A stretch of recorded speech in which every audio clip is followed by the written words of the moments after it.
Hey guys, welcome. We're just going to head into their press conference by NASA revealing new images from the rover that landed on Mars last week. So why don't we just join in? Let's see if we can move in there. Today, we'll see Mars like never before with new photos and videos. Our panel today will help us understand how Perseverance captured what it's like to land on Mars and what the landing site looks like.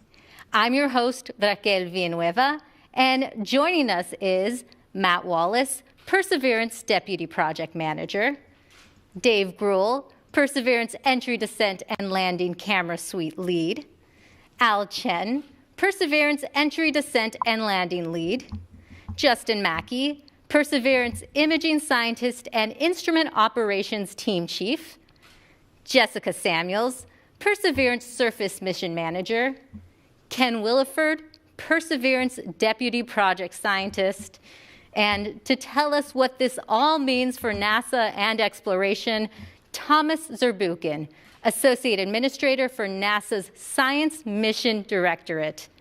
We will take questions during this briefing. If you're a member of the media on the phone lines, press *1 to be put in the queue. If you're on social media, use the hashtag #CountdownToMars. Now, to get us started is JPL Director Mike Watkins. Now, I will step aside for him to give his opening remarks.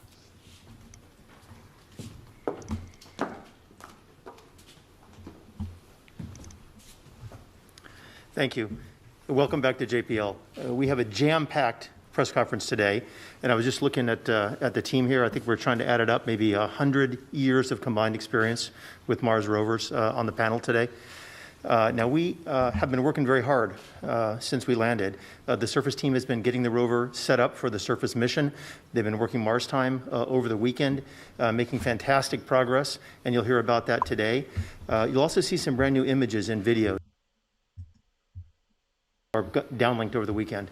And these are really fantastic images of the surface of Mars and the rest of the descent imagery that, that we got a preview of on Friday. Now, these images have always been part of the history of by Mariner 4, and that was hand colored by the engineers according to a code, kind of like a paint by numbers painting. And there it is, the first color image, hand painted. And so when you see these videos later, I think Dave Gruhl and Justin Mackey will be overjoyed that they didn't have to hand color each one of these images. So my hat is off. It's a great press conference today. My hat is off to the team, for getting the rover to where we are and these fantastic images down. And to learn more about that team, let me introduce Matt Wallace. Thanks very much, Mike, and thanks for the nice words about the team. I'll try to be brief because I want to get to this video, and I know you do too. I just want to give you a little bit of background on how this whole thing started. My daughter is a gymnast.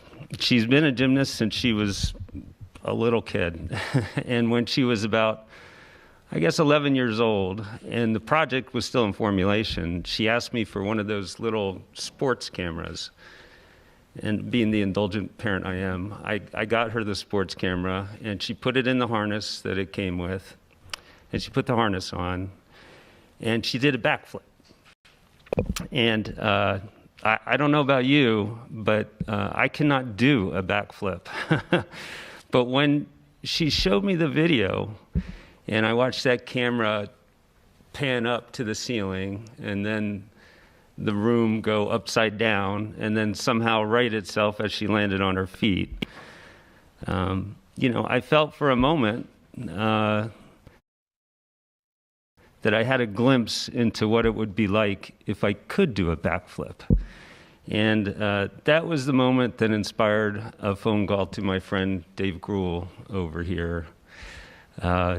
And that's what led to this system, this entry, descent, and landing camera system. We call them the EDL cams that you're about to see the product of here just in a moment. Now, I don't know about you, but it is unlikely at this point in my career that I will pilot a spacecraft down to the surface of Mars. But when you see this imagery, I think you will feel like you are getting a glimpse into what it would be like to land successfully in Jezero crater with Perseverance. And so without any further delay, I'm going to turn it over to Dave, who'll describe the system, and we'll get to the video. Thanks. Great. Thanks, Matt.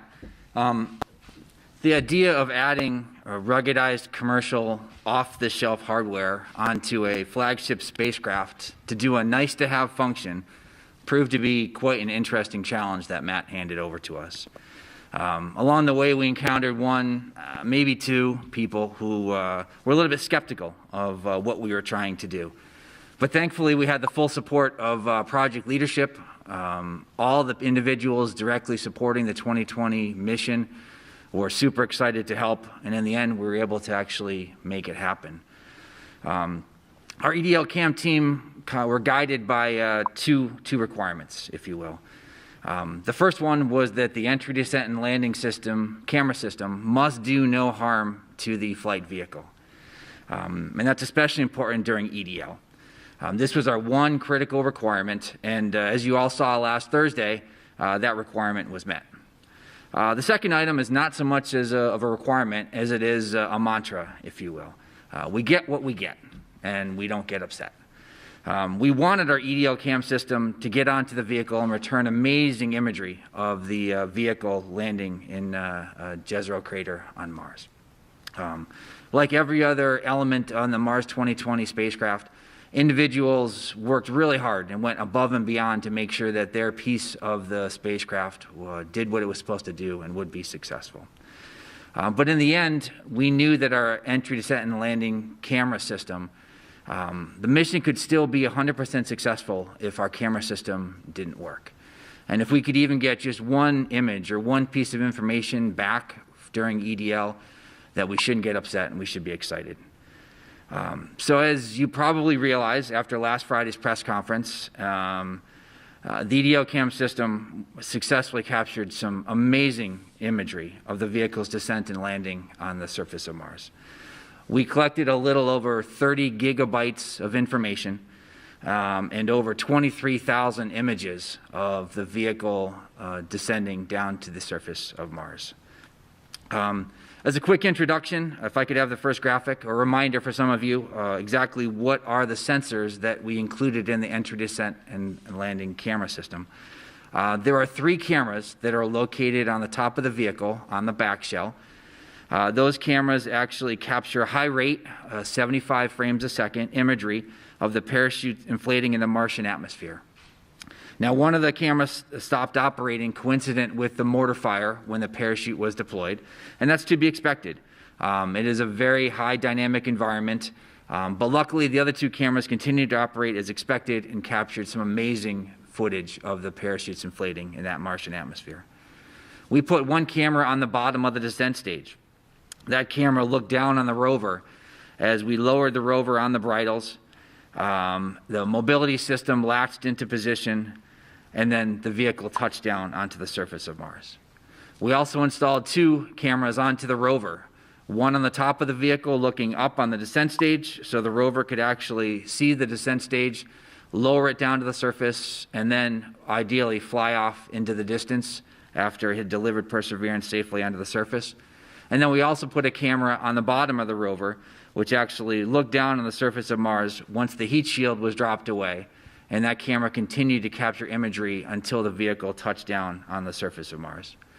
And then we also put a microphone on the port side of the rover. Now, unfortunately, I do have to say that we did not collect any audio during EDL, but please stay tuned a little bit later in this press conference because we do have some exciting information about the EDL CAM microphone. So now the reaction to the EDL CAM videos has been absolutely amazing around JPL. And we are super excited to actually share with all of you video imagery of Perseverance landing on the surface of Mars. Please roll the video. Starting the straighten up and fly right maneuver where the spacecraft will jettison the entry balance masses in preparation for parachute deploy and to roll over to give the radar a better look at the ground. Indicate chute deploy.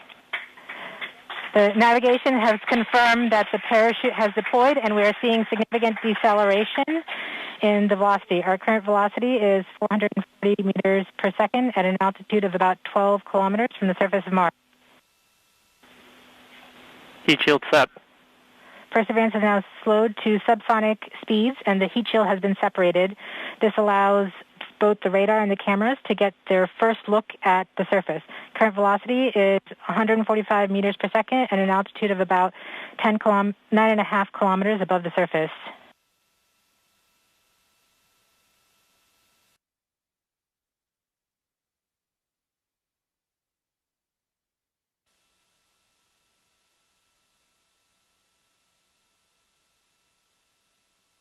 Nav filter converge. Velocity solution 3.3 meters per second.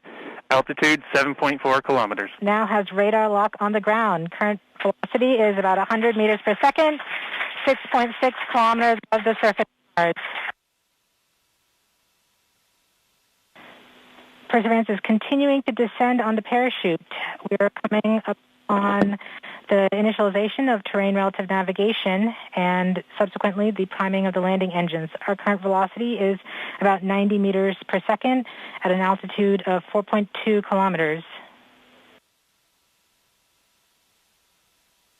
OVS valid. We have confirmation that the lander vision system has produced a valid solution and part of terrain relative navigation. Priming. TBA is nominal. We have priming of the landing engines. This is great footage, guys, looking at as it's coming down. As Back it's coming down. This is Current looking velocity down on is Mars. Imagine 83 this is meters what per the second rover at about saw from as it 2.6 was kilometers coming down. from These are the surface of Mars. high-resolution We have videos confirmation that that was the back shell captured. has separated. We are currently performing the divert maneuver. Current velocity is Sand about dunes. 75 There's a meters per crater there. second at an altitude of about a kilometer off the surface of Mars. TRN safety Bravo. We have completed our terrain relative navigation. Current speed is about 30 meters per second, altitude of about 300 meters off the surface of Mars. So it's 300 meters above surface. Look how fast it's coming We have down. started There's our its landing constant site. velocity Look at the accordion, which means dust we are flying away. conducting the sky crane, about to conduct the sky crane maneuver. There we go. There's the sky crane maneuver. Sky crane maneuver See, has it's getting started. lowered on a tether. See the tether lines? That's why. About 20 meters off the surface. And you can see on the right-hand side all the dust flying away because of the jetpack on board that's producing all of that. Whoa! We're getting signals from MRO. There you go. Tango Delta. Touchdown confirmed. Perseverance safely on the Did you surface see it of fly Mars, away? Their ready crane to flew begin away seeking too. the sands of Wow, past life. that was cool. That really was a cool maneuver. So remember, this happened last week. Fantastic video. I can imagine they're very happy. It gives me goosebumps every time I see it. Just amazing. I hope everybody kept their hands and arms inside the vehicle at all times while it was in motion. So I do need to say I wouldn't be sitting at this podium and you wouldn't have all seen that amazing imagery without a lot of support from an amazing team, both those who worked directly on the EDLCam task as well as those who supported us across the project. I thank you for everything you've done to get us here today. Just an amazing, amazing accomplishment. So I'm going to turn it over to Al. Al is going to be our color analyst. Doesn't have a telestrator, but he's going to actually walk through some of those videos in even more detail and actually show you some just incredible things that you can actually see once you look at those videos over and over. I'm not sure the color commentator is supposed to have as many chills as I do right now and every time I see these videos. But I wanted to add my thanks to the EDL camera team. I mean, these videos and these images are the stuff of our dreams. It's been what we've been dreaming about for years. So thank you so much. Let's see. As Dave mentioned, we'll try to walk through what we see a little bit. We won't take that much time because we could spend literally all day looking at these videos, and some of us have spent all the weekend looking at these videos. But we'll just try to show you some highlights of what we've been seeing and invite you all to continue to look for more things as we kind of see new things every time we look at these videos. So let's start with the parachute uplook camera, and let me give you a quick warning to not blink because things go really fast here. You can see that you can get a sense really of how violent that parachute deploy and inflation are. The parachute pack, the parachute is packed so densely that the pack is basically the same density as oak, and it's about 150 pounds. It gets launched out of the spacecraft with a mortar, which is basically a cannon, with a muzzle velocity of around 100 miles an hour. And the spacecraft itself was going about 1,000 miles an hour at this point, going about 1.75 times the speed of sound. So just in case you blink, let's show you that one more time.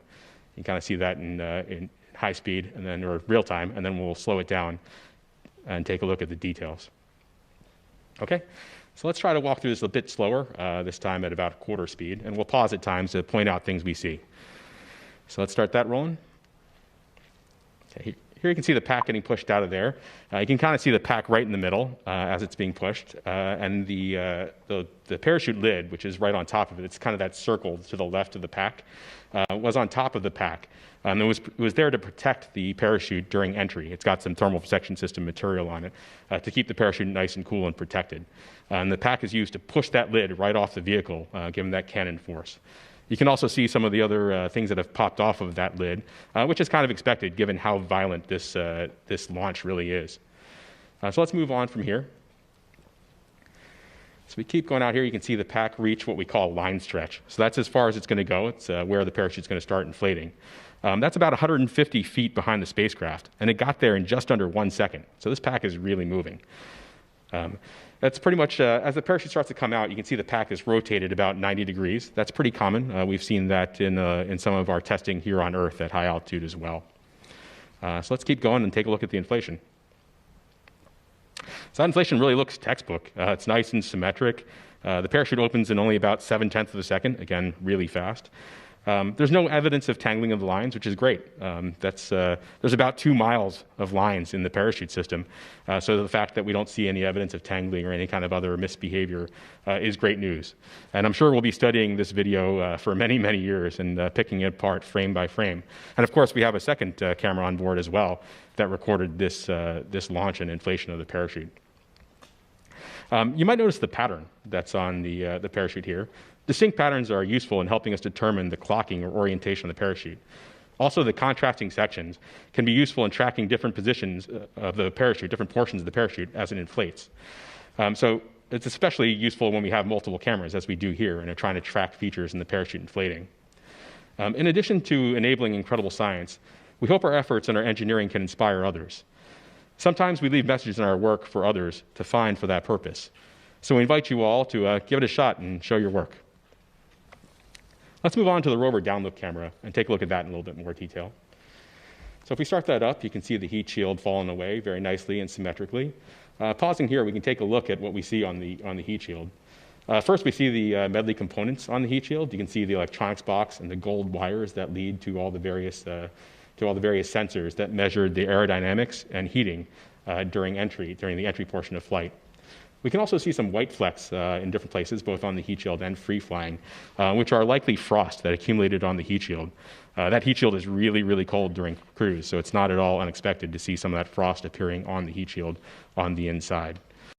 You can also see something we didn't expect to see if you kind of look at the 4 o'clock position on the heat shield or so, towards the middle, somewhere between the middle and the edge.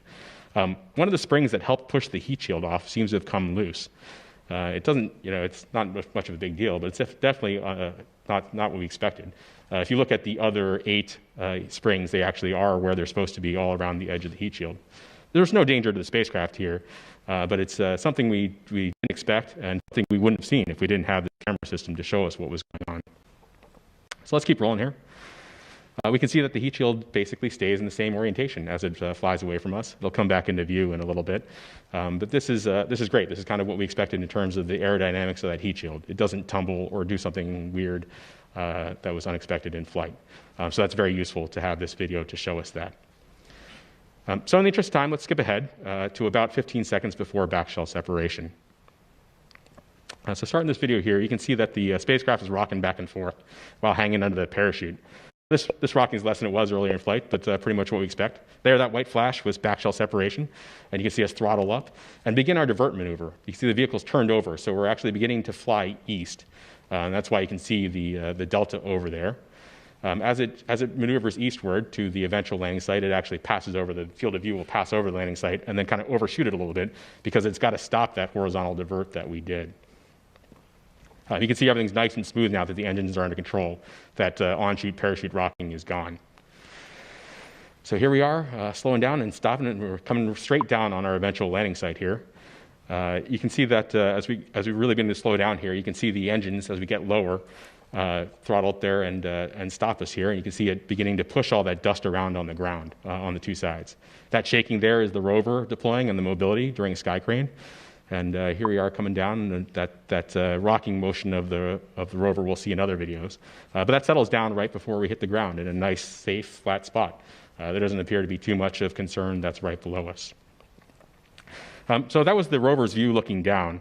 Let's take a look at the descent stage view looking down as well during that sky crane portion of flight. So here we go. The rover begins to drop away from the descent stage, and that's the first part of mobility deployed. You can kind of see here right before we pause that the mobility kind of shook a little bit in that first deployment. Here you can see the bridles that are hanging down from the top of the picture. Those are what's supporting the weight of the rover below the descent stage. And if you look down toward the left, the bottom part of the image and toward the left, you can see that gold umbilical. That's what's transferring all the information between the rover and the descent stage, including this video. This picture is coming down from the camera up on the descent stage down to the rover through that cord, in addition to other information that's going back and forth. So as we keep going here, you can see the bogie deploy. That's on both sides of the mobility back. You see those wheels, the back two wheels on either side swing down. That caused a little bit of rocking of the rover as expected, but you can kind of see that kind of settles out a little bit right as we enter that plume and dust cloud as we get down and touch down. And the video ends at touchdown, of course, because the camera that's taking this video is about to leave this area in a hurry on that descent stage after we cut it loose from the rover. So now let's take a look at the rover uplook camera. So now staring up at the descent stage from the rover. So here we go. We got a really close-up look at the descent stage, and we can start rolling that. You can see the descent stage as the rover begins to fall away from it, and see the effect of that rover wobble from the mobility deploy. So pausing here, the first thing that most people will probably notice is that there's no plumes or no visible smoke or anything else coming out of the rockets at the corner of the descent stage. And that's expected. Hydrazine isn't a combustion reaction when we burn it. The exhaust products are nitrogen and hydrogen, which are clear. So we expect the plumes to be clear. That's what we see in tests here on Earth as well. So I can promise you those engines are on, though. One thing you can see in the Earth testing we do is that the thrust chambers of those engines get kind of hot and glow pink. And you can kind of see that in the engines here, especially if you look at the engine at the very top right of this image. If you look closely right above the engine bell there on the thrust chamber, you can see little streaks of pink on there. And that's what's happening. As the engines have been on for a long time, they get really hot. And that heat shows up there in those pink stripes that we see. So take a look at that closely when you get a chance to look at the image in some detail. As with the previous videos, you can see the bridles that are supporting the weight of the rover there at the bottom now of this image, and that umbilical, again, transferring data back and forth between the descent stage and the rover. So let's keep going a little bit more. You'll see the image begin to wobble a little bit here. I can promise you it's not the descent stage wobbling, it's actually that rover tipping back and forth a little bit as we saw as the mobility deploys, both the first initial mobility deploy and then the bogies deploying. As we near touchdown, let's slow it down a bit and proceed in slow-mo here. So now we're watching about quarter speed. Things are getting pretty dusty here as we get down toward the bottom. Take a look here at the bottom left of this picture. You'll see actually the instant that we cut the descent stage away. And you'll see those bridles begin to get retracted up toward that descent stage as they're pulled up. And this is as planned. There they go. See as they got yanked up there right before. And then we'll see the descent stage begin to turn and ascend and head out toward the northwest with the umbilical dangling behind it. Since the rover was pointed almost directly to southeast, the descent stage chose to go toward the back. That's also to make sure, of course, that the engines don't plume the rover, that we don't damage the rover with that engine thrust. So we sent that descent stage off to the northwest, which Jessica will show you about in a little bit. So I can and have watched those videos for hours and keep seeing new stuff every time. So I invite you all to do that too. So now I'll turn it over to Justin, who will talk to you a little bit about the images we've been taking on the ground. All right, thank you, Al. I'm Justin Mackey. I'm the Mars 2020 Perseverance imaging scientist here, and I develop imaging systems at JPL. And when Dave asked me to help out with the EDL cam development about 6 years ago, I was really excited about it. I knew it would be challenging and interesting, and even possibly spectacular, but I had no idea that it would be this amazing, and we are so happy and proud, and I just want to thank Dave and Matt for just giving us the leadership and giving us the chance to do this.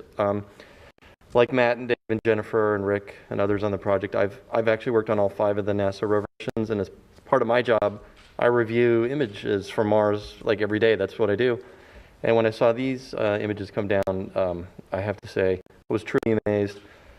And I know it's been a tough year for everybody, and we're hoping that maybe these images will, help brighten people's day. Your smartphones and make them your screen backgrounds and things. I'm just really happy that it all worked out. So now we're on Mars, and I'm going to talk a little bit about what we've been doing over the weekend. Over the weekend, we deployed the RSM, and if you go to the first picture, there's a picture of the remote sensing mast, the RSM, which is that mast on the rover, and you can see the navigation cameras up there, the left and right navigation cameras, or nav cams as we call them. This is another new imaging system that we've developed here specifically for the 2020 mission. These cameras represent a pretty significant advancement over previous imaging systems that we've flown. These are 20 megapixel color cameras with very high resolution and wide angle lenses that we use to basically map out the surface as the rover drives, and then we use these images to do planning and things. And so the first thing we did after we deployed the mast is we started imaging the surface. So the next slide shows one of our first images from the cameras. This image is actually in low resolution mode. So it's 1/4 of the full resolution of the camera, so it's been shrunk down. But you can see right there the vista that we're seeing. This is the rover, obviously, on Mars, and you can see some of the material that landed on the deck. But everything looks in good shape, and so we're using these images to inspect not only the vehicle, but the surface around us. The next slide shows the view down towards the surface. You can see the wheels there. This is the same surface you just saw in the EDL cam videos. You can see some of the scouring that the rocket plumes did for us, clean it off, make it nice and clean so we can take pictures of it and dust it off for us. The next slide shows a view looking out towards the south, and this just an amazing scene here. This is it. This is Mars. We're here in our place that we're going to be exploring over the next months and coming years. And it's just really exciting to see. These scenes look familiar to us. They look Earth-like in a sense. You see the mountains back there and the rocks and things. It's just, it really is the surface of an alien world, and we just arrived. You can also see some more scouring there over on the right. The next image looks over towards the west. You can see the delta out there on the horizon, and again, more scouring from the rocket plumes. And then we take all of these images and we stitch them together into panoramas. And so that the next frame shows the full panorama from the nav cam stitched together. We're still working out the calibration and things, so this is approximate color, but it just gives you a feel for the vista here that our new environment that we're going to explore, and we're hoping everyone will join us in seeing these images. Today we're going to be releasing a whole slew of raw images. It's been a fire hose of data, basically. We have thousands of images already from the EDL cameras, nav cams. You've seen the HAZ cams. And so we will be putting those out on the website today for people to download and process yourself, or just look at the great pictures, find your favorite picture, and make it your screen background. And then the last image that I just wanted to point out is the first image, one of the first images from the Mastcam Z camera. This is another next generation imaging system on the rover.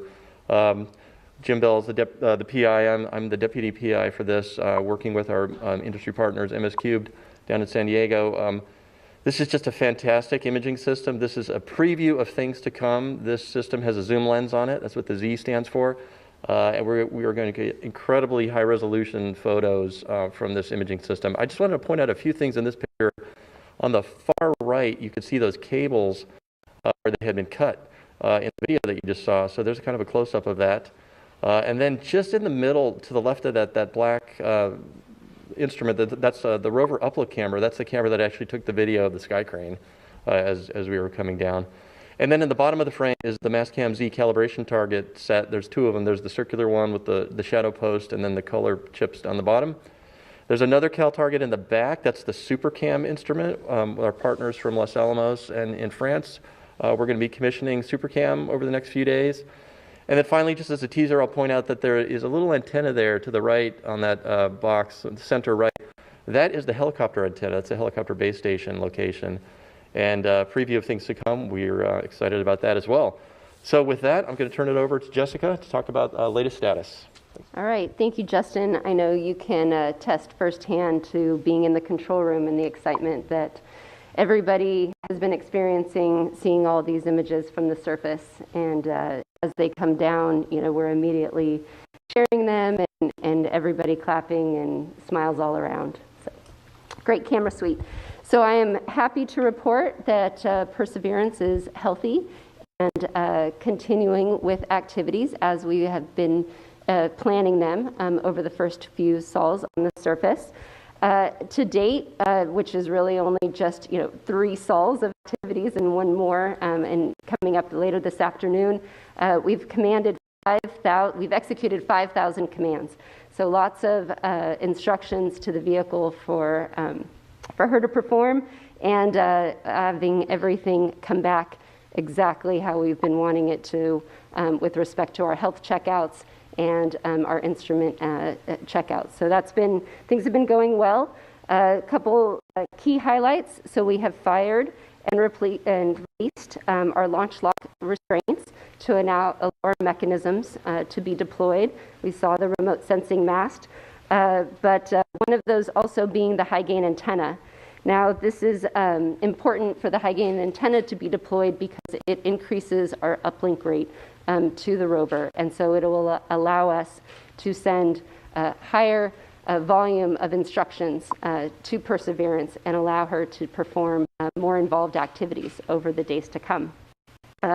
Additionally, with respect to our communication, we have established a strong communication link with all of our relay orbiters and our partners, the Mars Reconnaissance Orbiter, the MAVEN Orbiter, Trace Gas Observer, the TGO, and Odyssey spacecraft. And so we thank those teams and are happy to be able to use those assets to relay all of the information that all these beautiful images that we are looking at today. The remote sensing mast motion checks were nominal and as expected. And all of our instruments have gone through their initial checkouts, and we're happy to report that they are all performing nominally and as expected. Now, when I say nominal, it really means fantastic, because we can't wait to continue to use this payload suite. Our backup computer was turned on yesterday, and that was in preparation for our upcoming flight software transition, which we will be performing over the next few days. And the Ingenuity helicopter has also been checked out, and we have performed a battery charging event, which we will continue to perform over the weeks to come in preparation for that aspect of the mission. But looking ahead, we are excited to be on our surface flight software. This is a much more surface capable, a lot more capabilities for the surface mission as part of this flight software load. It will take us a few days to transition, but once we're on that load, it will allow us to do further in-depth checkouts of the instrument, as well as deploy the robotic arm and exercise some of the turret items that you see in this image. So you can see that we have our coring drill in the center, our Pixel and Sherlock instruments mounted to the side, and that black tank is to support the gas dust removal tool, which will remove dust from the surfaces that we will be inspecting later. So coming up here, the wheels, if you noticed in the image now, are off to the side. We will be performing a wiggle. We'll straighten those up. We'll do a short drive. And as I mentioned, deploy the robotic arm and then continue with further in-depth checkouts. So we are very excited to be happily on the surface and exercising our system and looking for what's ahead. So going back to our partnership with the larger Mars spacecraft and science teams and community, we're really excited that the MRO spacecraft, Mars Reconnaissance Orbiter, and the HiRISE team was able to find our hardware on the surface of Mars. And so if you see in this image, if the next pop-up, you can see that we have the descent stage, the parachute, and the heat shield all here in this image. With a few stats here, the descent stage is about 700 meters away from where Perseverance is on the surface. Parachute is about 1.2 kilometers, and the heat shield about 1.5 kilometers. And so it's very exciting that we can see all these different components now that we've landed on the surface. And as a special treat, the HiRISE image was able to actually acquire the entry, descent, and landing event from their perspective, and we can never have enough images of this activity, and so this is a fantastic view. But I'm going to send it back to Dave here. He, as part of this suite, we have one more surprise, or one more gift, I'll say, that we've been able to receive from this package. Over to you, Dave. Thanks, Jessica. So I think we probably have overloaded your visual sense for a little bit. So we're going to do something a little bit different, and I'm going to have some fun here for a second too. So I'm going to get rid of this.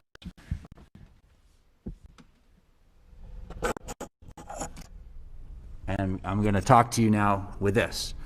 This is the microphone that was part of the EDO camera system. When the EDO cam system was first envisioned, it was set up as just a bunch of amazing imagery on the surface of Mars. And about a year or so after it was first conceived, I got a phone call, another call from Matt.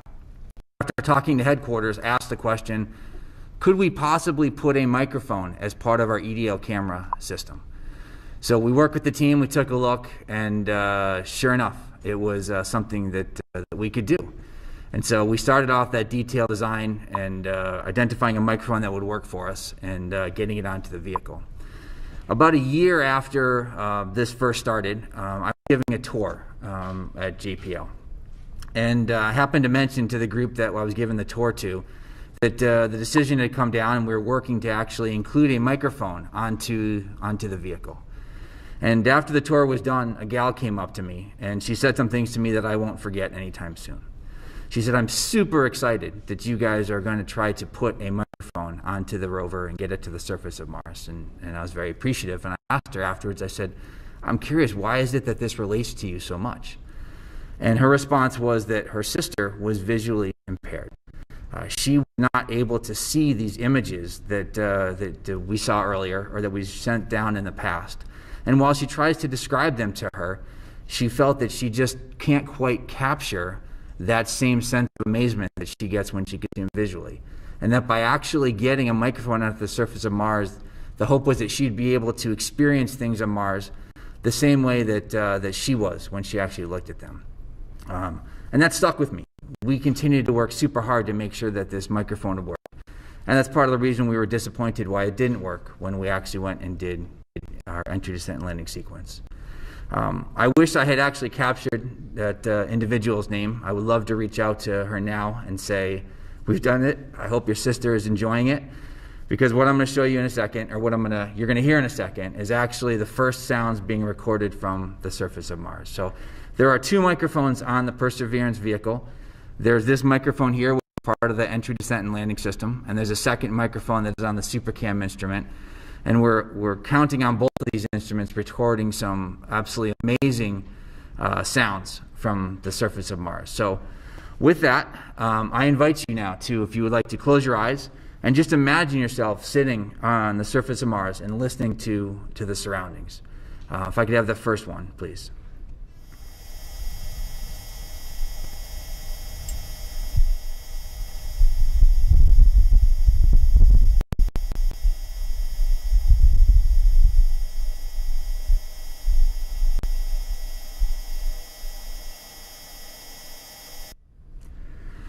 So that gentle whirl that happens in the background, that is a noise made by the rover.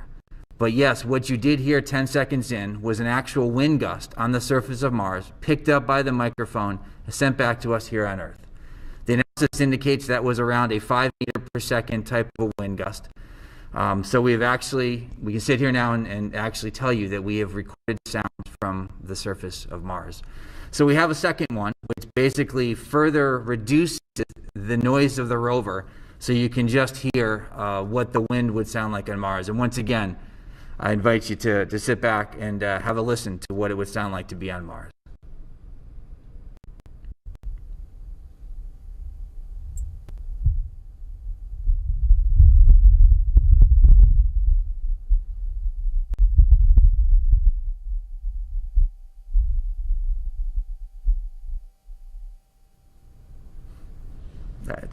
It's cool. It's really neat, overwhelming, if you will. I can't remember what I was going to go and say next.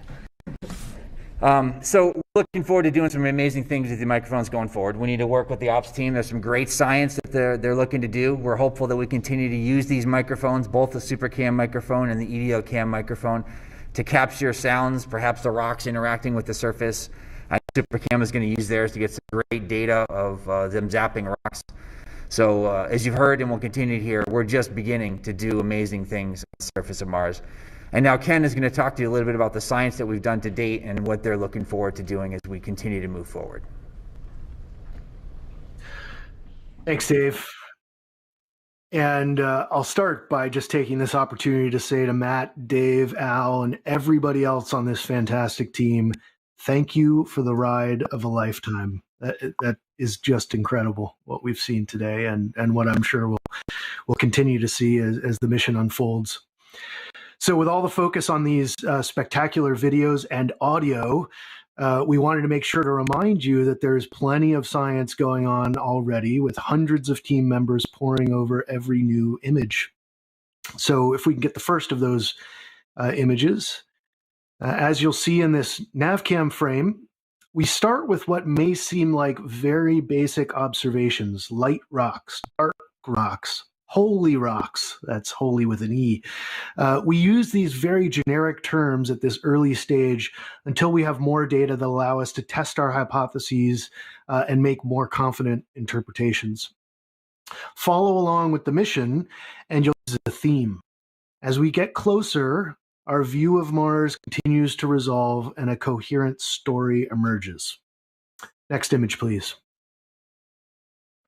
Finally, I just want to briefly point out that we are finding real science value in these EDLCam videos. Here you can see a beautiful new perspective on the Jezero Delta. And if we can get the next image, also a new perspective on some of the beautiful stratigraphy around our landing site, which is up near on the far right side of this image. So now, to put all of this in context for us, I'll hand it over to Dr. Thomas Zurbuchen.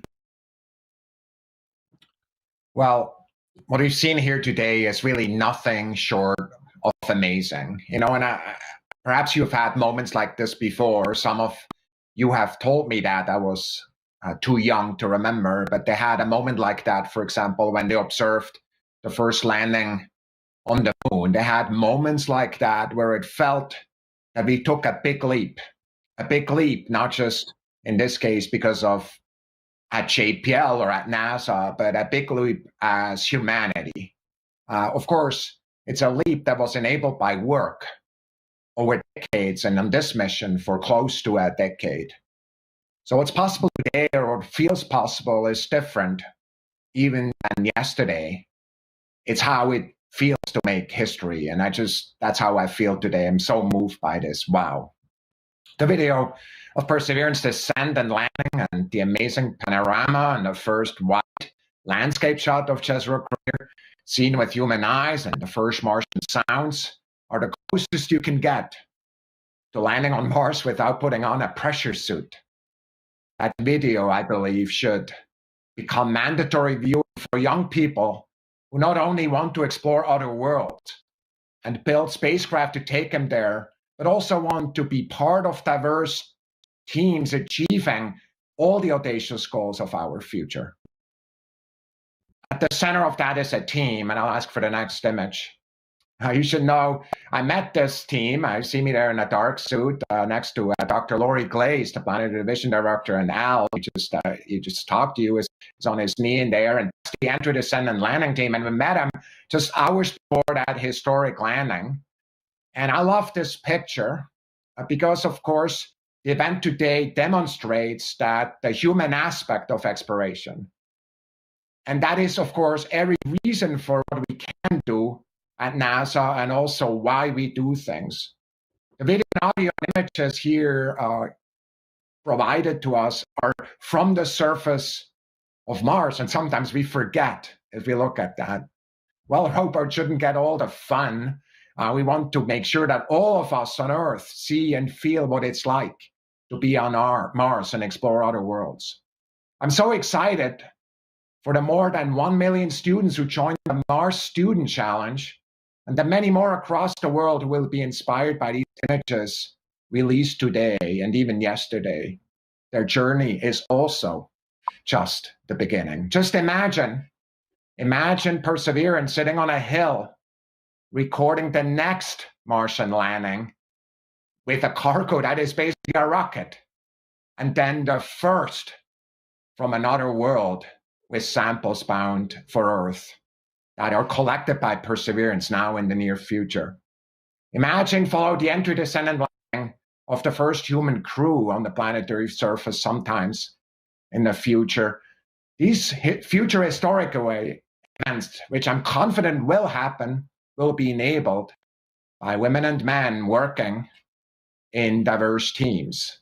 Imagine the goals we can achieve together. So what is possible? Sometimes to address that question, it's good to look back and think where we've come from, just like my friend Mike did earlier. We've been on a journey, both as a human race for quite a while now, and I don't want to show this next image of Sojourner, of the Pathfinder mission, which was designed for 7 sols or Martian days or so, maybe 30, ultimately lasted for 85 Earth days in 1997. I remember that really distinctly. A true Pathfinder indeed, that weighed 23 pounds, and returned a surprising amount of data back to Earth, and a surprising amount of science for many scientists, I must say. Some people didn't expect quite that much, and that's what happens sometimes too when you innovate, just like we've seen here.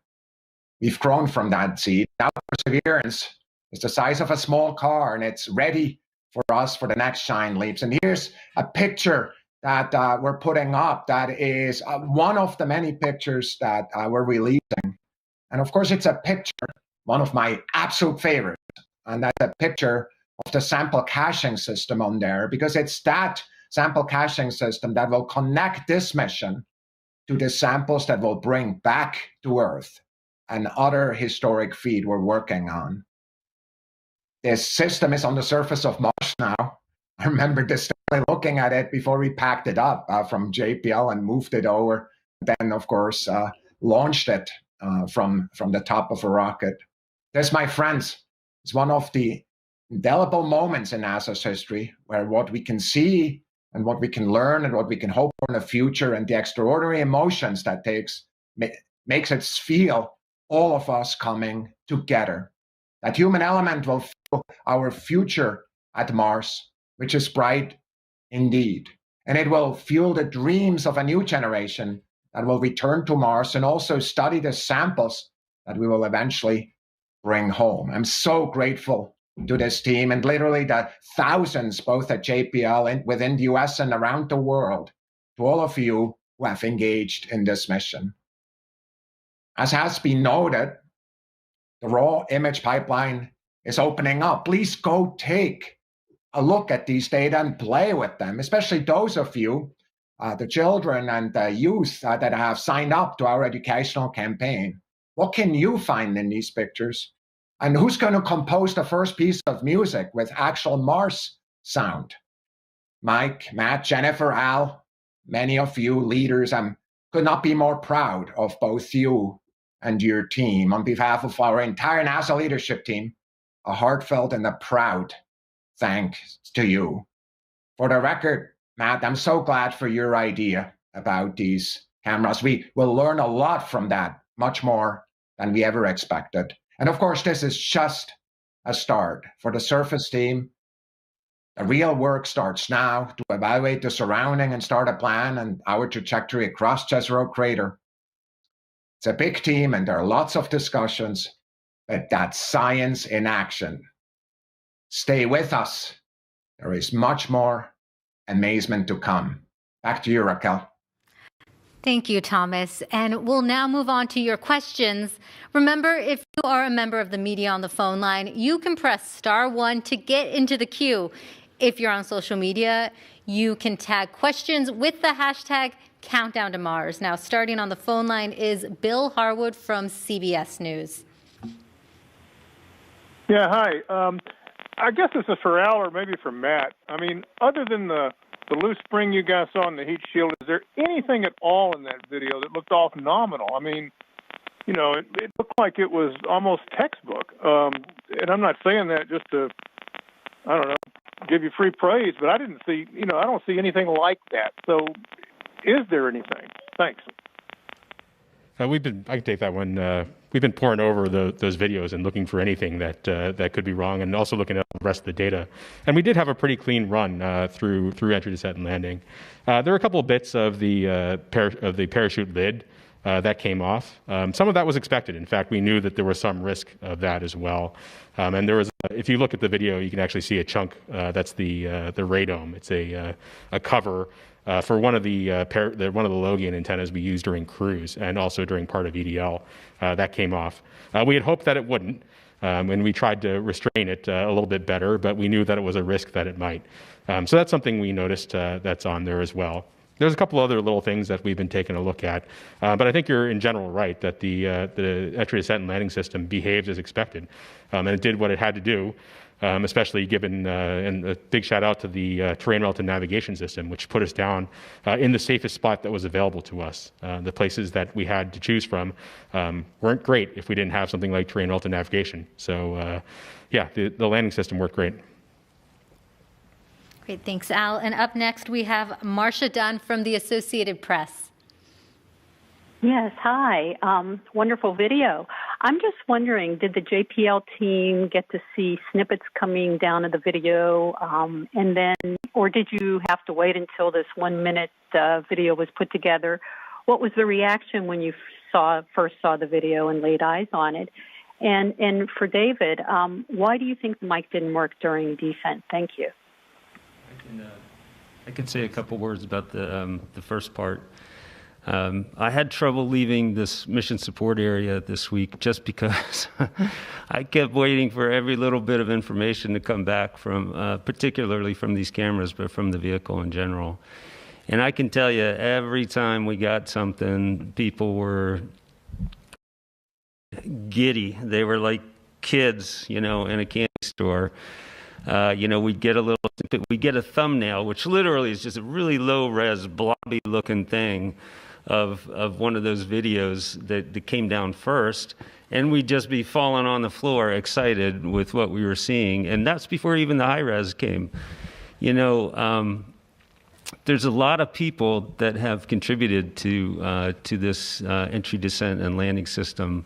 Our chief engineer, Adam Stelzner, happens to be here in the studio.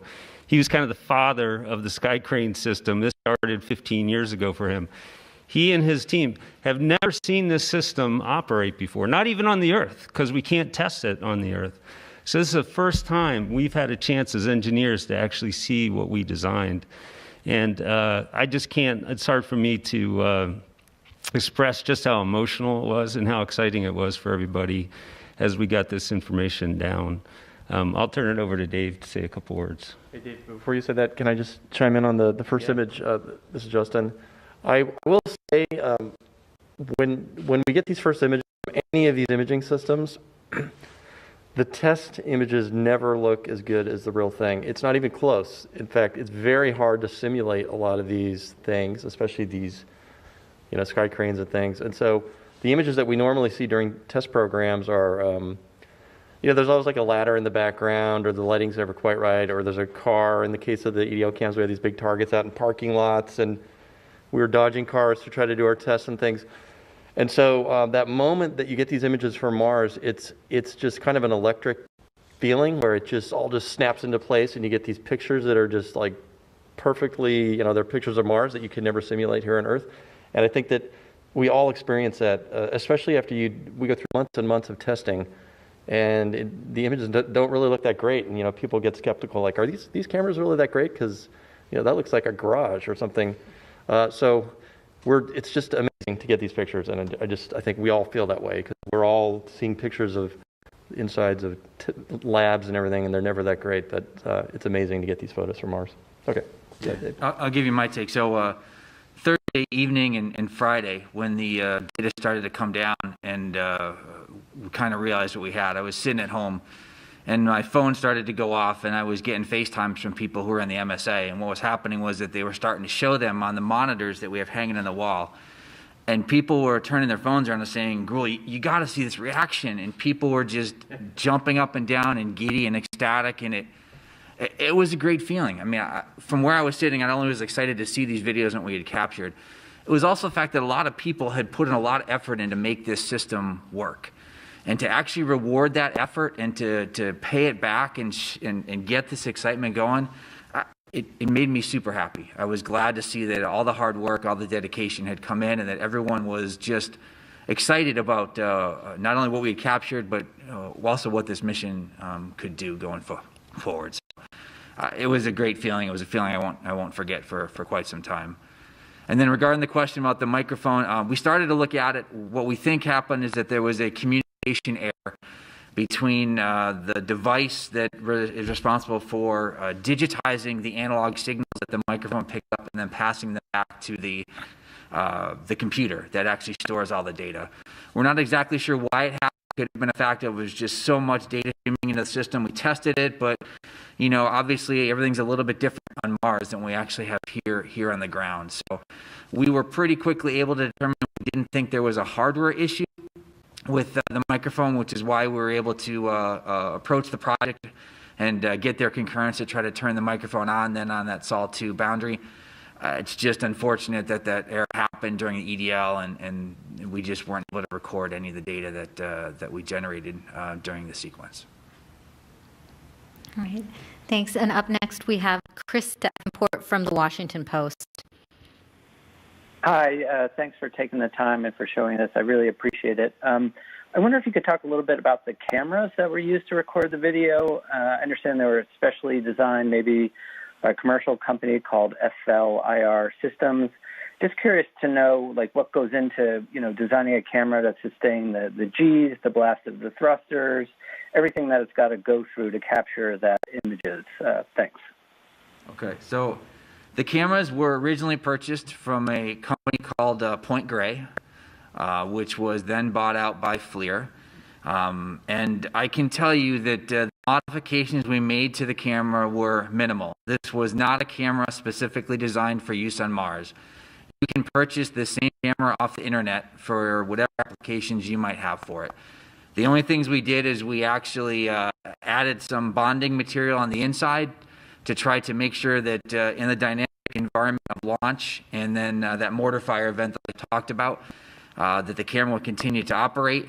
And then we had to swap out a couple pieces on the inside because in the vacuum of space, they had the ability to outgas material. And if that material deposited itself on the detector, then we wouldn't get the clear images that we actually got. But other than that, it was not specially designed for use for this application. It is a commercial off-the-shelf camera. Thank you. And up next, we have Michael Sheets from CNBC. Hi, congratulations again on capturing stunning footage of this landing.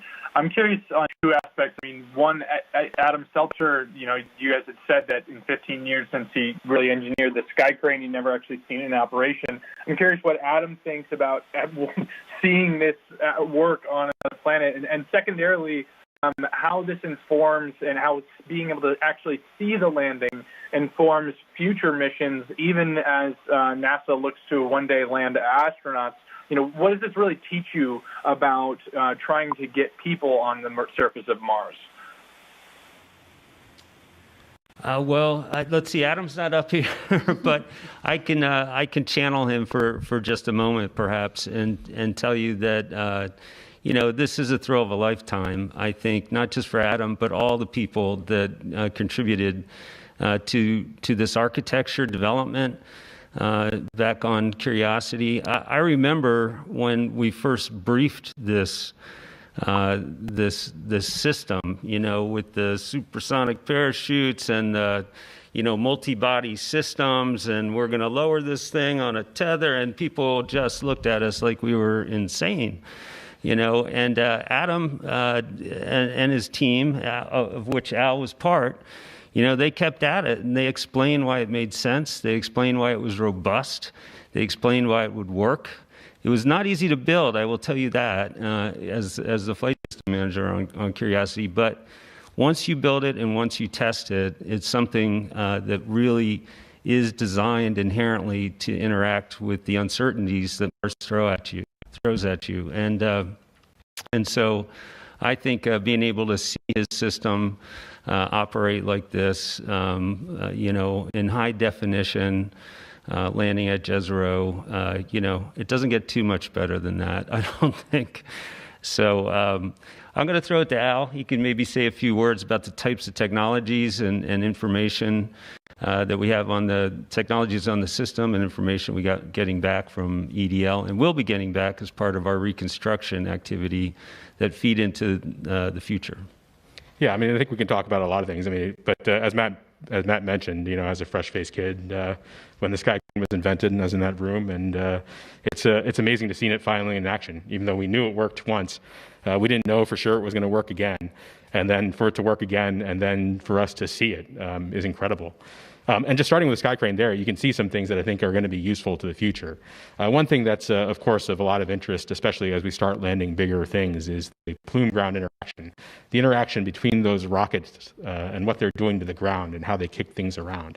And we've got great video of that here this time, both from the rover download camera and the descent stage download camera. We can see how how they create those scours and stuff gets pushed together and creates a sheet underneath the rover. We can see that all occurring. So that's super useful. The parachute stuff too. One thing we didn't show necessarily here is that the parachute upload cameras, the two that we got, are at 75 frames per second. So we can see that inflation that only occurs in 0.7 seconds, in less than a second, and see that snap open and look at all the details of how it unfolds and how it's symmetrically inflated. And all those things are very useful for future missions, both whether they're landing more things and people or stuff and then people. SRL, other missions are going to use, future missions like the sample retrieval missions, are likely going to use things like parachutes and rockets, of course. So we're very interested in seeing how those cameras and what we see in those camera images can teach us about how those systems are actually performing and make our systems more robust in the future. Thanks, Alan. Matt. Up next, we have Ken Chang from the New York Times. Hi, thank you. I was wondering if you can give me a few more details about how the data came back. Those 30 gigabytes that was collected, how much has come back, and what was the data rate that you were able to send them information back? Thank you. Maybe Jessica can... So I can say that as part of our commissioning activity, we actually walk the data rate up over the course of our different overflights with the orbiters. And so we start with a lower rate, 2,000, 8,000, and then we increase that into an adaptive data rate with the orbiter, in which we can continue to go many megabits, 2 meg, 8 meg, and then much further beyond that over the course. The total volume that I don't have off the top of my head, and so maybe, I don't know if that's something that Dave or we can provide for you later. Justin, do you have how many images we got back? Yeah, we counted. So we counted yesterday that we're releasing today. There was about 4,500 that we've gotten so far that we're pushing out to the web today. And I will mention that when the orbiters fly overhead, the compasses typically return, let's say, 500 to 900 megabits per pass. And we've had, I don't know, well, we've had a lot of them now, like 5 or 10 of them.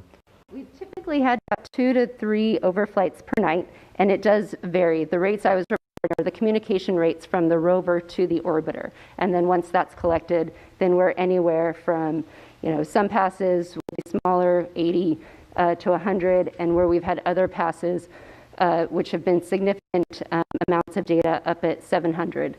And so it is variable per orbiter and per orientation. Yeah. And I would add one more thing I wanted to mention about the camera technology and then this data. We haven't mentioned it, but in addition to use commercial cameras, we're using a commercial computer, an Intel-based PC that's running Linux, open source. So it's the first open source, at least that I know of, open source Linux box running on the surface of Mars. It's actually inside the rover. It's quite compact. And so there's the Linux operating system. And we compress the video using FFmpeg, which is another open source tool. So thank you to the open source community for allowing us to use your amazing software. Appreciate it.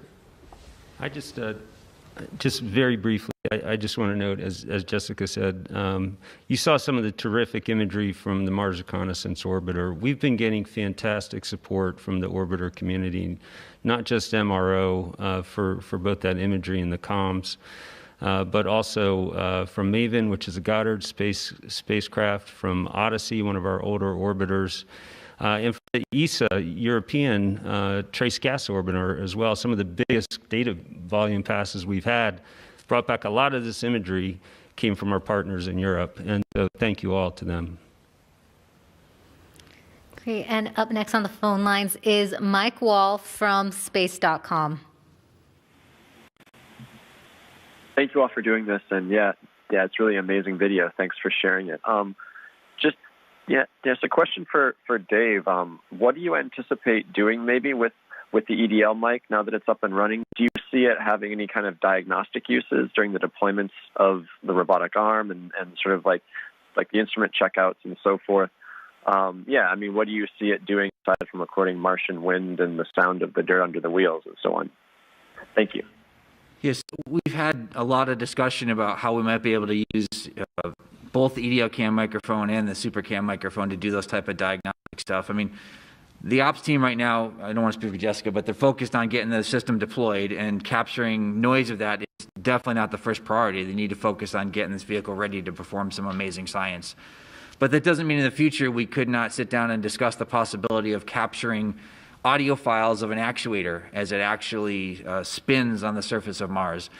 The noise is an incredible thing that engineers can use to basically detect the health of moving systems, gears and actuators and things like that. And so if we get a snapshot of a actuator today, and you can compare over time, do another snapshot, another audio file of that actuator in the future, compare the two and see if there's anything that can be learned in terms of the health of that device.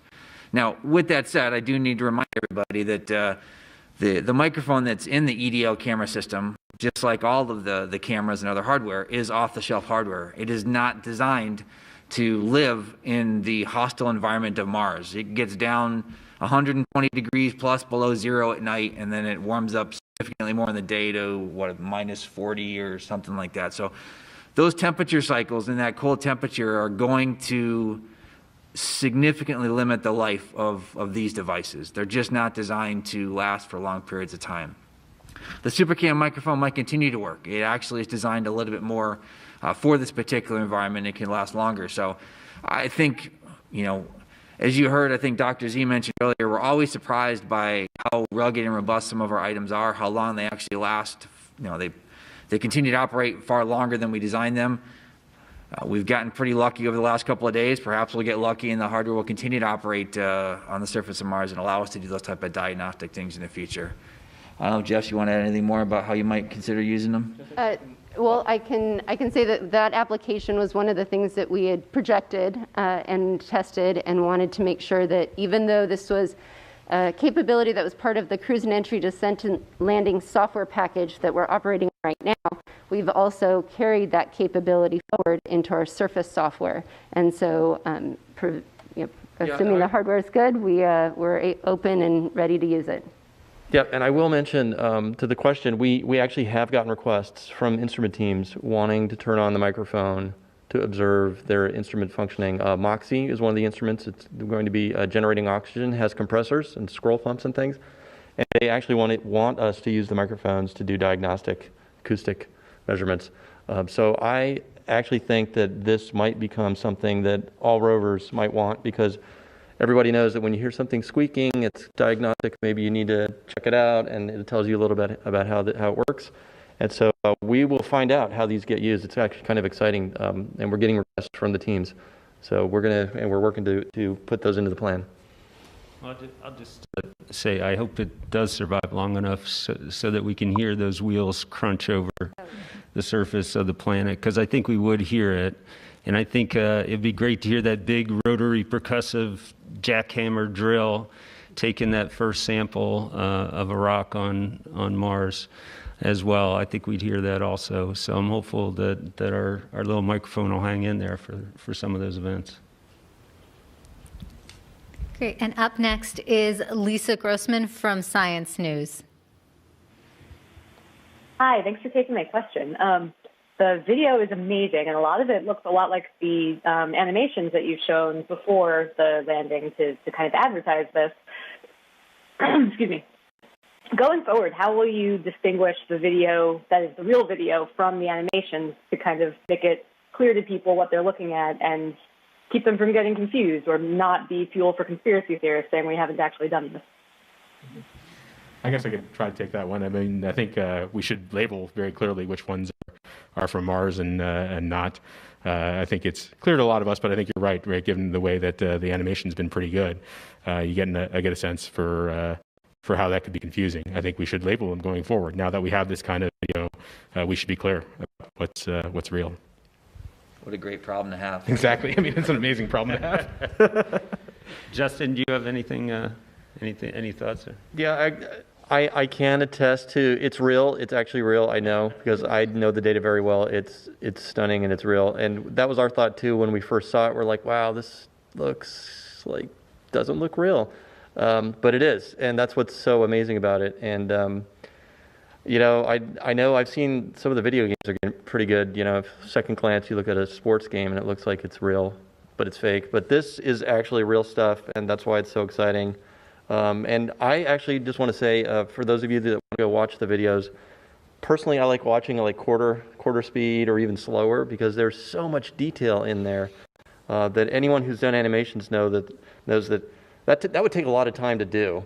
And it all happened so quickly, and the camera cut everything, and so that's how we know it's real, because we know so much about these systems. But there's just so much detail that's one way that you could look at. But yeah, there's one other thing I forgot too. I remember early on MSL, when they started coming up with the animation for Curiosity's landing, we had a discussion about the plumes actually coming out of the descent stage, and the fact that they were clear and that you wouldn't see them in real life, like you don't see them in the rover upload camera. But we thought that it would be that people would be expecting to see them in the animation, so they took some artistic license in putting them there. So here I can tell you now that hopefully our future animations will show the right thing and show the clear plumes like you see in the real video. Yeah, and the same comment for the exquisite detail on the rover. If you actually look at every cal target's in place, every little twist, every tie, cable tie, they're all there. In the animations, you usually don't have that. When you get down to that level of detail, at least now you typically don't, because a lot of the things happen kind of last minute, and as the rover's getting built and people slap things on and they're not in the drawing, so the animators don't pick it up. And that's another thing that's amazing about this video. Every single detail is in there, so encourage people to look at it. It's fun. Yeah. Thanks, Justin. It really is some beautiful detail. Now we have a social media question to take. Jerome on Twitter asks, on some pictures we can see dirt and small rocks inside the real wheel rim. Was this expected, and will it become an issue if more dust and sand is picked up along the way? Yep, I can speak to that. So it's not uncommon for us to have rocks and dirt inside the wheels, either from the landing event or as we're driving across the surface. You'll also notice on the deck we also experienced some of that debris coming down on top of the rover. And we design our mechanisms for these conditions, so we don't expect any issue with the material from the landing event or as we continue to rove across the surface. Thanks, Jessica. And right now we have a call from Eric Berger on ARS Technica. Yes, hi. Thank you very much for doing this. Congratulations on such a stunning array of photos and videos. Al Chen mentioned the dust earlier, and it was striking as the spacecraft got close to the surface how much was kicked up. Obviously, it's a 1-ton rover; it's pretty sizable. But when you're talking about human missions, it's much larger. And so, what does being able to see this dust tell us about the challenge of landing future kind of much larger spacecraft on Mars? Is that something that you're going to have to account for? And if, is it going to be a really significant issue to deal with? Thank you. Yeah, I think I can take that one. I mean, I think, as most people know right there, as far as I'm aware, there are no landing pads on Mars or barges that we can land on, prepared places. So we're going to have to deal with, especially if we're going to use propulsion, we're going to have to deal with this plume-ground interaction. And it's really difficult. It's difficult to get right, to get the modeling right, to get to understand it, or even to do a real test that shows a good impression of what you're going to come down on, especially when you don't know exactly where you're going and what the terrain is like and what the ground properties are where you're coming down. So I do think this is a big challenge for us going forward. And that's why collecting this information here is useful. We can certainly begin to see how it actually behaved in real life and see how things began to move and what those scours are like. And we have a vehicle that'll tell us what the ground that we happened to land on was like. And we know how we were commanding those engines and where they were pointed. So we have a rich treasure trove here of data that we can use to kind of get at that kind of challenge. Because I do think it's a big one, especially as we start to land heavier and heavier things with bigger and bigger engines. And up next on the phone lines is Joey Roulette from The Verge. Hey, thanks for doing this. Earlier it was mentioned that scientists are already pouring through the thousands and thousands of images, and I was just wondering what about the surface or the rocks that you guys have seen so far from these images are standing out and kind of what has been interesting from a scientific perspective. Thanks. Is Ken, Ken's there? Yeah. Okay, Ken. Sure. So you can go online and see that image that was put up during my little bit there. But we're noticing basically the different colors that we see and textures and tones. And so one thing that's striking to me, standing out to me and some of us, is that a lot of the rocks that are labeled as light rocks seem to have a rough texture, whereas some of the darker rocks further afield that are higher standing, more like large boulders, seem to be smoother. That can mean something about the grain size and the potentially the composition of the rocks themselves. One of the things we're noting as the resolution gets better is that these light rocks closer to the foreground may actually be kind of dark on the inside, and that the light tone we see may be largely due to dust covering, and where the rocks stand up a bit higher and have less dust, they tend to appear dark. So a lot of new patterns are emerging. And then, of course, one of the most exciting and interesting things are these, what we call the holy rocks, that are, in some cases right under our wheels, and these smaller cobbles that are right around the rover.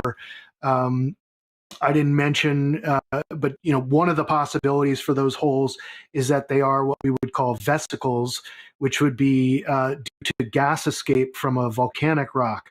We're not calling them vesicles at this point because it's important for us to stay open to the different possible interpretations and not get locked in yet on limited data.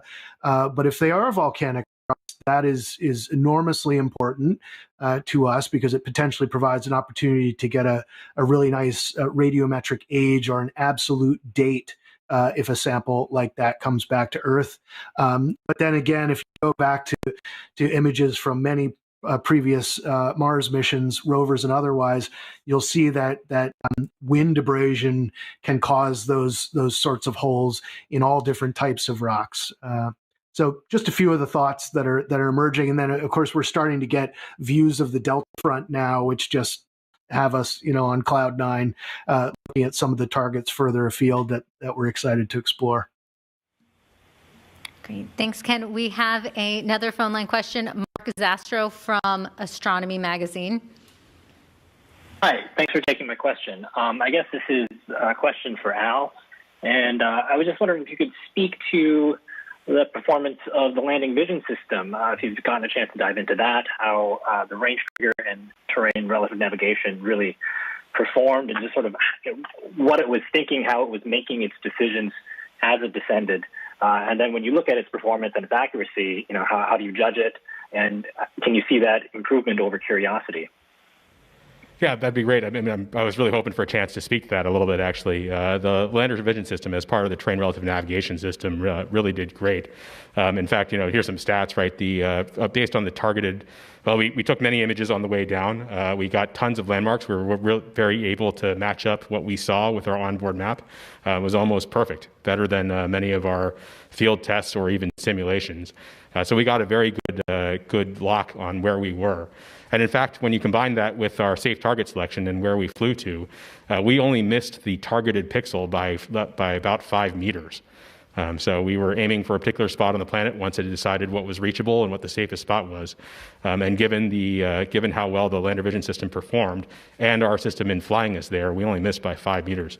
So that was really great. I think we've really showed that this system can do what we wanted it to do in helping us figure out where to go and go to a safe spot. Great. Thanks, Al. We have so many questions coming in that we are going to keep the phone lines open for a little while longer. Remember to press *1 to get in our queue. For now, I'm going to take a social media question from Bob on Twitter, who asks, how does the processing power of the onboard computer compare to a great smartphone? Matt, do you want to take that one? Yeah, sure. That's a good question. In the space business, we have to build things that we know are gonna work. And space is a pretty hostile environment, and the surface of Mars is even worse with the temperature swings, which we were talking about. You need systems that are capable of dealing with the radiation and the temperatures and really perform with very high reliability. So as a result of that, we have a tendency to use systems that have been around for a while, they're well shaken out. And on Perseverance, we're using the same computer that we used on Curiosity, in large part because we know it worked, and we wanted to have that successful flight heritage that we had from the previous mission. So this is a computer that you would have found 15 or maybe even 20 years ago that we're flying. Having said that, these EDL cameras, which we were just talking about, are off the shelf, state-of-the-art, new technology. And it is always a thrill for us when we have the opportunity, like we did in this particular application, to bring that kind of technology into our systems. It's a very powerful way to multiply our functionality and our capability. And so this was a great example of being new technology. So I don't know if that's an exact answer to the question, but in short, that's a summary. Great, thank you, Matt. And Thomas, we actually have a question for you coming in. Hayden, an 11-year-old from Ireland on Twitter, asks, what advice would you give to a budding planetary scientist in working towards maybe being part of the mission that will bring back samples to Earth in the future? Well, I'm so glad for that question. I think about that a lot. And the advice I would give is, first of all, that's exactly the right time to get into that career. For Hayden, that now there could not be a better time to join that career. Even if you started 10 years earlier, or in 10 years, now is the time to start that. The advice I would give is, go really start playing with data right away. I mean, yes, go to school. The teachers that are there are your best allies going forward. That eventually, probably you'll be perhaps at the university or at an advanced school, but go to school, do that. But the other thing I want to just give you advice on, Hayden, is we're putting all these data out. Be your own researcher. Learn how to do that. Go play with it. That's what research is so much about, and find others who are just as excited as you are. And I'm sure soon enough we'll have you on our teams in the future. That's some great advice. Thank you, Thomas. And up next, we have on the phone lines Alexandra Witz from Nature magazine. Great. Thanks very much. I'm not quite sure who to address this to, but I wanted to ask about InSight and whether InSight had heard Perseverance landing. So I'm not sure anybody up here has the latest information. Do you, Al? Have you heard anything new? Just heard from other folks on the team. I'm not sure if this is official or not, but that they hadn't seen much yet. I think we'd have to check, to be honest, to be sure we get the right answer. So. Great, thank you. And then another phone line question from Jackie Goddard from The Times of London. Hello, congratulations, everyone. One of the most common questions that I get from readers who aren't generally a scientific audience, but regular folks, is what is the point of spending all this money to go to another planet and explore it? And sometimes that's not even a question, it's a statement. There are cynics out there. Can you say why we explore, and how does humanity benefit from you finding out what you find out and doing what you do? Thank you. Give anyone who wants to answer time to answer. I can, or Thomas, did you want to? Thomas might want to comment.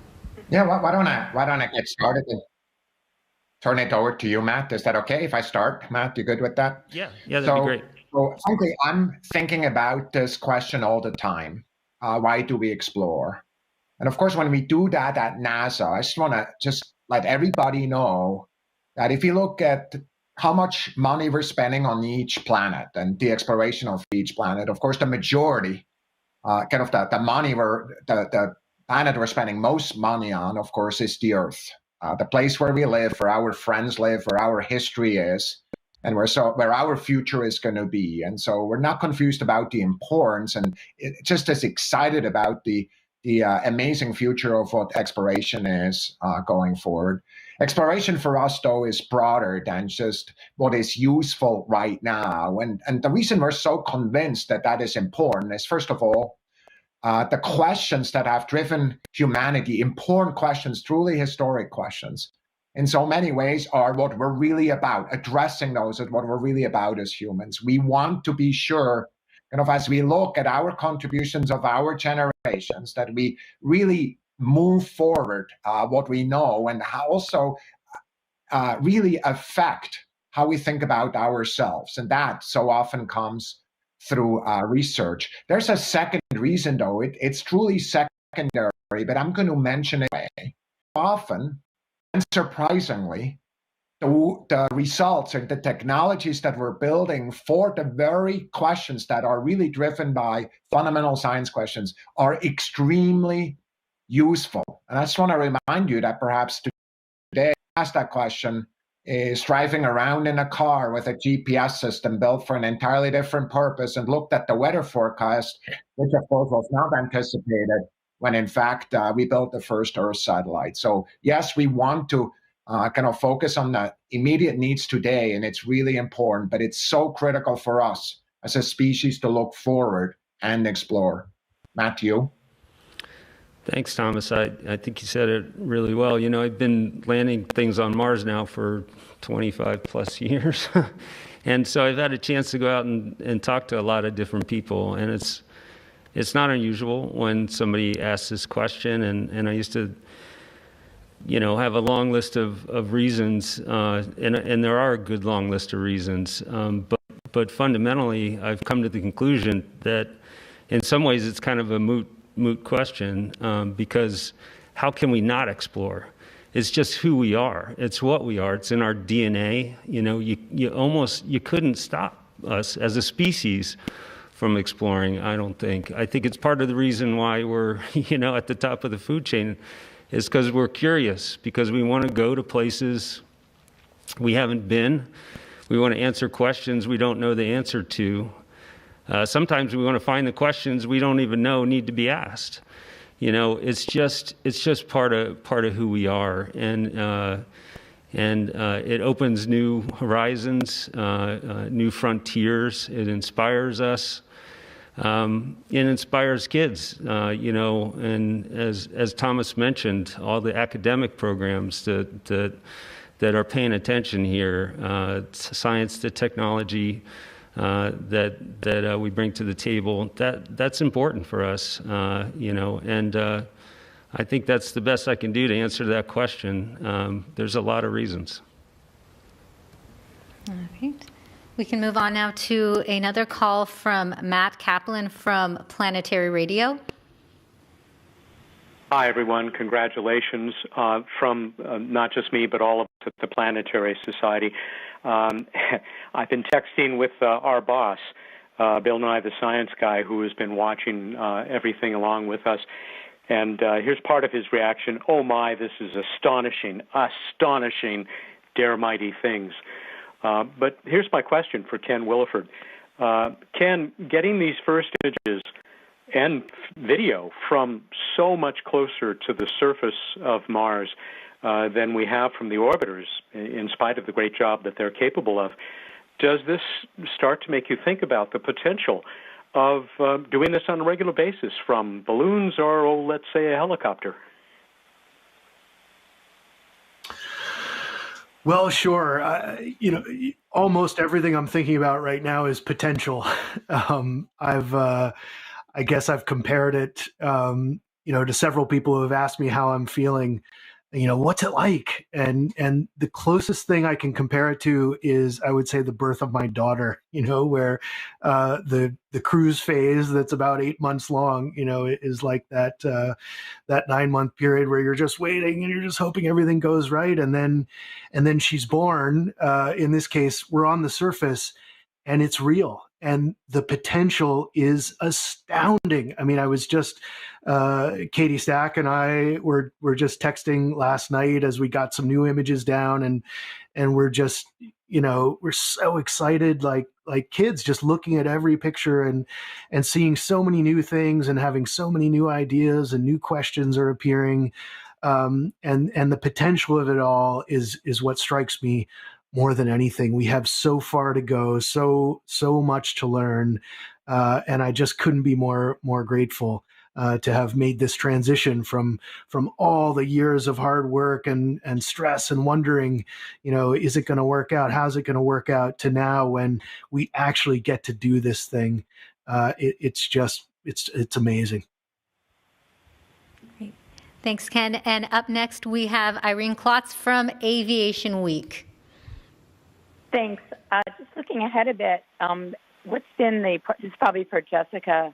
Have you made any progress homing in on a site for the helicopter flight demos? And if so, about how far from the Perseverance landing site are those?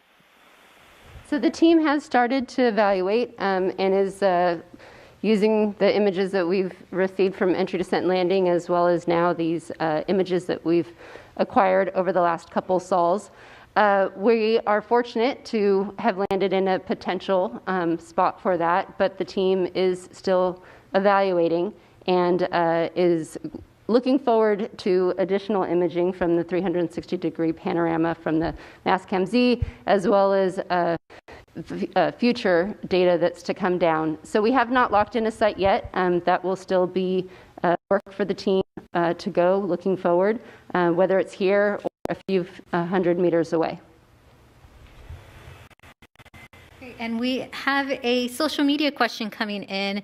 Jake, who is 12 years old on YouTube, asks, was there one point you thought that this would be impossible to do?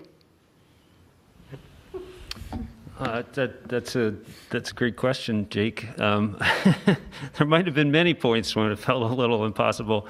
I'll give you my one moment, and then the other folks may want to add in. And that's last March when the COVID pandemic struck. You know, we just We had just shipped the spacecraft down to Kennedy.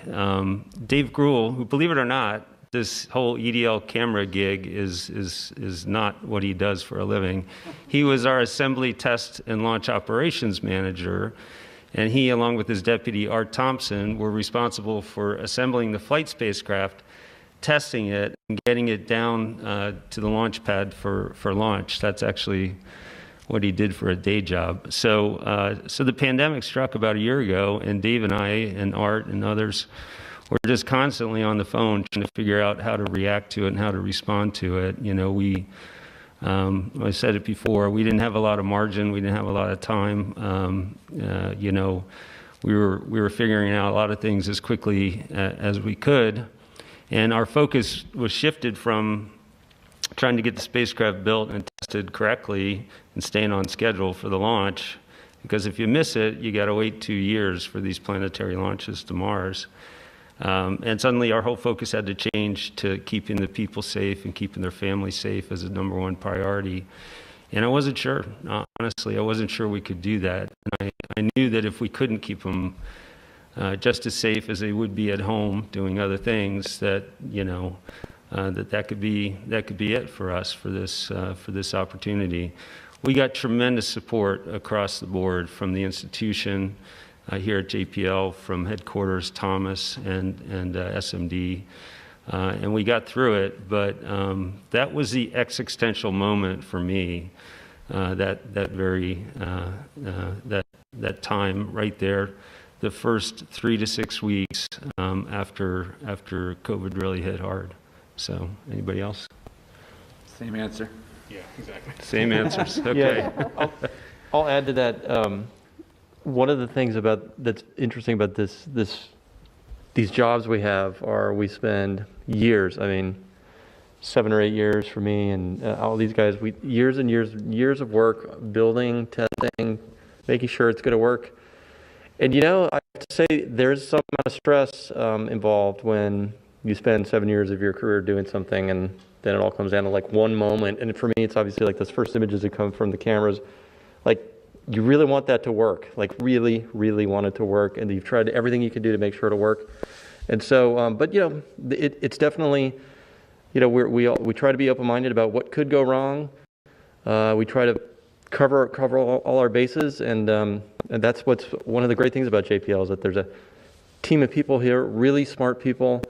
You go to these reviews to review your product and your designs.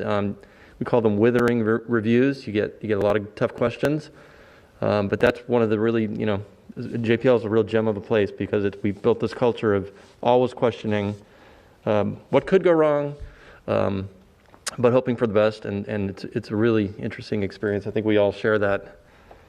Yep, I will agree. I think we invite the feedback from each other and our reviewers to make sure that we are thinking about all the things that we need to think about and pushing ourselves to meet those challenges. And of course you want it all to work, but you know, there are some things that, you know, you worry that you didn't think about. But as a community and as a collective and as, you know, a team, you know, we use each other to help make sure that we're covering those bases. I mean, the team really did persevere, and we are here today. Up next is Leo Enright from Irish Television. Thanks very much, Raquel. I just realized there's no doubt about it. 12-year-olds definitely ask the best questions. But if you'll forgive me for going geeky on this, could somebody talk to the traversability of Canyon de Chelly now that you've seen these amazing pictures? Do you think that you can just simply turn around the rover and head directly west-northwest, possibly right past the descent stage? Or realistically, are you going to have to go to the northeast, around Olympic, and then to Chamanfoya? I'm sorry for being geeky, but it's kind of a serious question. Can you move quickly? So I can, I'll comment, and I'll let Ken comment also. You know, we have spent, you know, as we do in our development program, as we were mentioning, you know, a lot of time in different conditions to evaluate the performance of our system. And one of the things that we did on this mission compared to other missions was to enhance that traversability capability with enhanced autonomous navigation and as well as processing while we're driving, so to increase our drive rates. Now, we have many more images still to assess in terms of evaluating our path forward, but I'll let Ken speak to maybe some of the areas that we are interested in pursuing. And what's really great is that we work together, with the science and engineering team to evaluate those paths and what sort of terrain is the best for our system. Yeah, so it's a great question, and it's our major focus right now on the science team is answering exactly that question. What are we going to do? What do we want to do? Where do we want to go? And I'll say, first of all, we're so extraordinarily happy about exactly where we've put down, because we ended up right on this major geologic feature, this contact, we call it, between two differently mapped units. And so you see there's this sort of undulating feature that, this sort of obvious line that we're landed right next to, and that's the big contact. One of the major features we were hoping to explore in this mission, and it presents for us one of the big mysteries. I mentioned the possible vesicles. It gets down to one of the big questions for us early on is, what is that crater floor made of? And are there igneous rocks there, sedimentary rocks, both? And there's a lot of implications for both. So what I would say we're probably currently leaning toward is exploring that contact, which would naturally lead us more, I think, to the second of the two options. But we'll see. We've got a good amount of time while the team does the commissioning and checks all the systems out. And during that time, we'll be digesting all those new images and doing a lot of strategic planning, evaluating different options, arguing amongst ourselves in the team. Right after this press conference is over, our first science team meeting post landing starts immediately after that. So we'll start talking about just those things. So we'll see. Okay. Thank you, Jessica and Ken. Up next, we have Stephen Gorman from Reuters News. Hi, thank you very much. Can you hear me okay? Yes, we can. Yeah.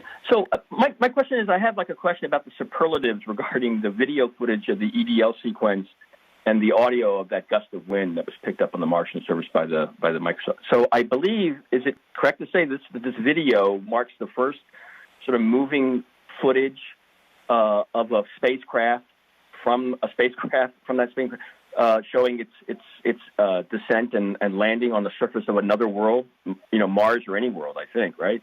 Be that including the moon or an asteroid or anything from that.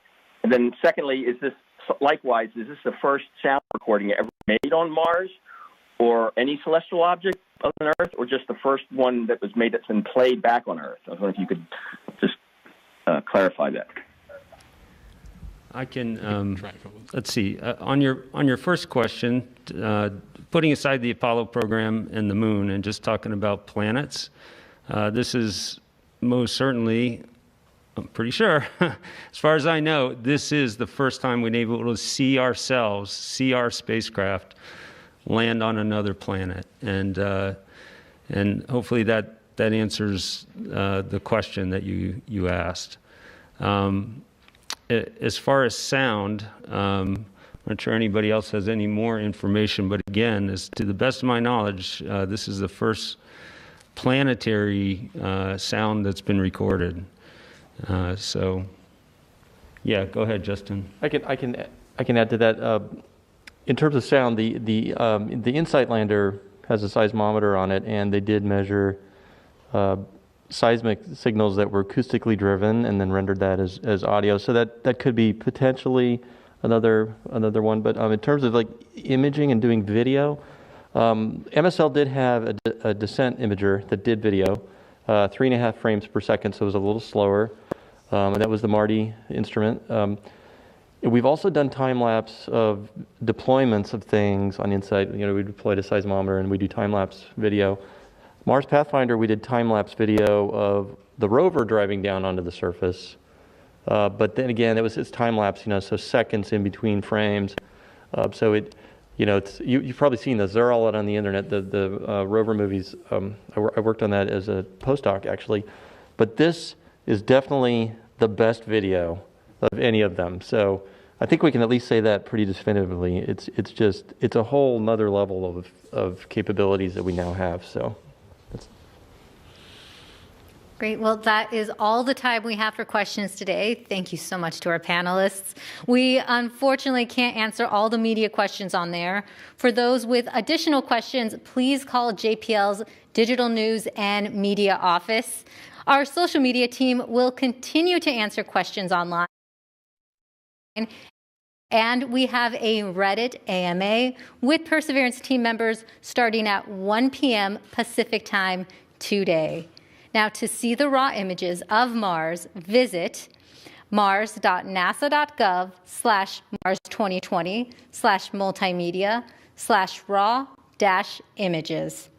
For more updates on the mission, visit nasa.gov/perseverance and mars.nasa.gov/perseverance.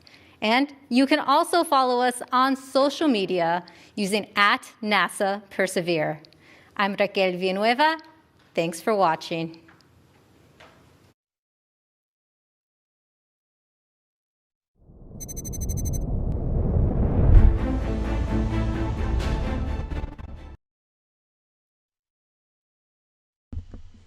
Well, that was interesting. We had a lot of really cool footage from the rover. Love the descent videos. We're going to have that, links to that, everything that you saw in this video, on this live stream, available on the timeline so you can explore it yourself. And it's really incredible. There's a lot of information there, a lot of visual stuff to look over. And I think it's really neat to be able to pause it along the way and see it in detail. So do check that out. I'll have all of that information on our timeline. Thanks so much for watching. I'm Andrew Fazekas, the Night Sky Guy. And as always, I wish all of you clear skies. See you on the next video. Bye-bye.